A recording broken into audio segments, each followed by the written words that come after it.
ঈদের আনন্দ উদযাপনে রাজধানীর দর্শনীয় স্থানগুলোতে হাজারো মানুষের ঢল নামে। দর্শনার্থীরা বলেছেন, ঈদের আনন্দ ভাগাভাগি করতে পরিবার পরিজন নিয়ে ঘুরতে এসেছেন তারা। শহীদুল্লাহ রাজুর রিপোর্ট। এক মাস সিয়াম সাধনার পর পবিত্র ঈদুল ফিতর উদযাপনে ব্যস্ত নগরবাসী।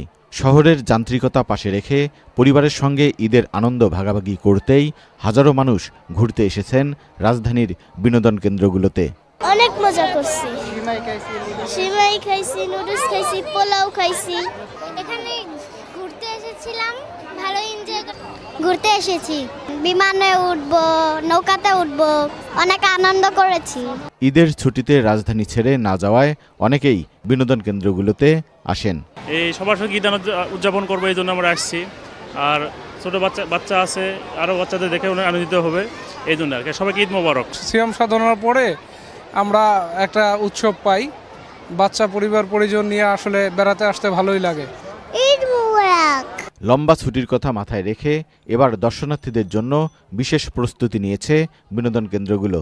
এছাড়া চন্দ্রিমা উদ্যান, সংসদ ভবন, সোহরাওয়ার্দী উদ্যান, রমনা পার্ক সহ খোলামেলা জায়গায় ঘুরে বেরিয়ে ঈদ উদযাপন করেন রাজধানীবাসী।